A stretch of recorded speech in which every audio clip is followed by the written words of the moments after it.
Hey guys, let's get more news from Steelers, but first, don't forget to subscribe to the channel and leave your like. Buy or sell, Steelers should re-sign Kwon Alexander regardless of injury. The Steelers only signed the veteran outside linebacker shortly before training camp started. He wasted little time establishing himself in the pecking order, elbowing his way into significant playing time. Alexander also made significant plays leading up to a significant injury.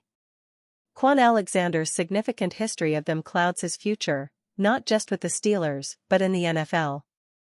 Following Cole Holcomb's injury, head coach Mike Tomlin told reporters that he believed he had 3 starters at inside linebacker. In other words, he still had 2 left. That didn't last long, because Kwon Alexander tore his Achilles the next week for the Steelers. We haven't heard from him since. Presumably, he had surgery. A player can return to play the season after tearing his Achilles. And the thing is, it's a low-risk move, perhaps even no risk. Alexander signed a veteran salary benefit contract last year. He's not getting any more this year. It would make little sense not to re-sign him if there's a chance that you could get him back on the field playing near where he was at a bargain. Alexander provided really solid play with good instincts. Maybe he won't be ready to play right away, but the cost is minimal to wait. And Alexander's injury history certainly should be concerning. He thought he was over it after making it through the 2022 season, but that was in a reduced role. Pittsburgh needs a more permanent answer.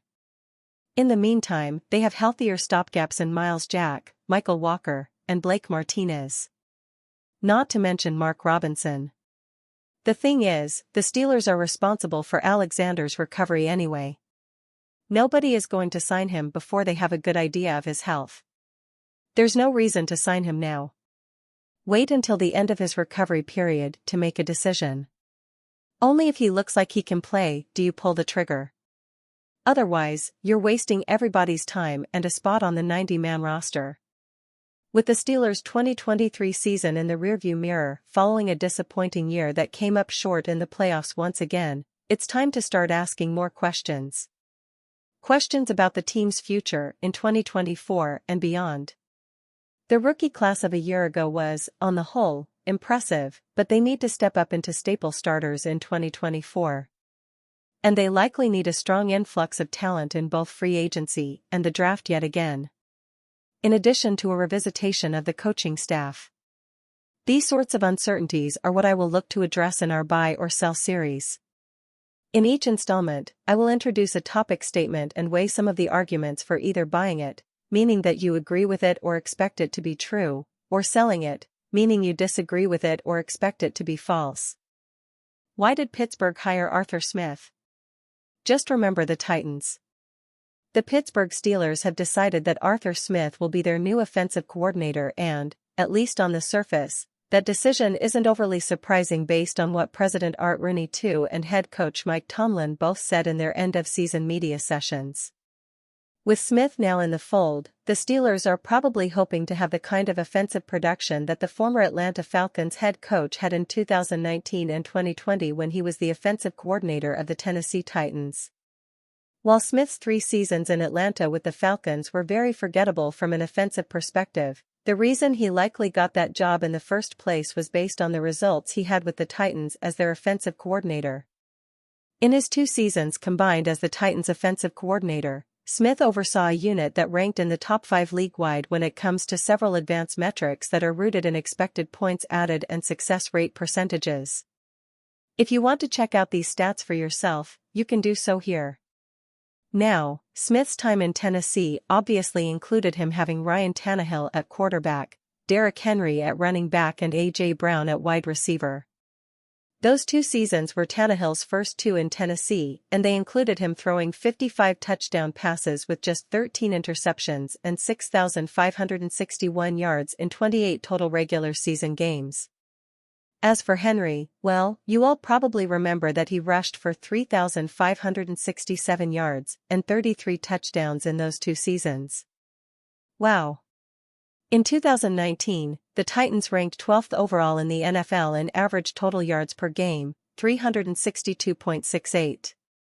Within that, Tennessee's offense ranked 4th overall in the NFL in average yards per play, 6.12. Those averages in 2019 were obviously bolstered by the team's running game, as the offense averaged a third-best 138.9 yards on the ground per game and 5.00 yards per running play, also third-best that season. While the Titans' passing game ranked 21st overall in 2019 in average yards per game through the air, 223.9, their 8.00 yards per play was tops in the NFL. It should be noted, however, that the Titans had the worst sacks per pass attempt average in the NFL in 2019 at 12.5%. In total, Tennessee quarterbacks that year were sacked 56 times. Bill Belichick was also, and is on the Steelers' radar. Publicly, Cowboys owner Jerry Jones has not ruled out hiring free agent head coach Bill Belichick in the future. Privately, Steelers also did not rule out this possibility. Appearing on 98.5 The Sports Hub, Boston Sports Journal's Greg Bedard said the Steelers could have signed Belichick if things had gone wrong after the 2023 season and if they fell apart again in 2024. Probably the most interesting thing I've heard, and again, this is just a rumor from the Senior Bowl, it's just that the Steelers were very interested in Belichick if things didn't work out, and they could be at the front of the line if things go bad for him again next year. Bedard, via Aaron Walsh of Bleacher Report. This is not a complete official report. Bedard clearly attributes this to rumor at the Senior Bowl. It's precisely the kind of thing that is said extemporaneously during a radio appearance and is never reduced to signature writing. Still, he said it. I told you before the end of the season teams had already reached out to Bill, channeled Bill. I thought the Falcons were definitely one of them, Bedard said.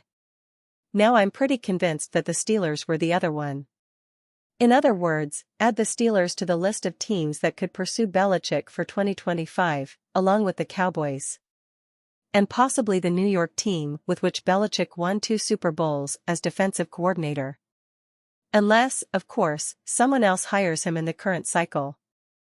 Given that 3 NFC East teams are credibly linked to Belichick, one currently looking for a coach might want to consider whether to join him before discovering they can't beat him as a twice-a-year rival within the same division.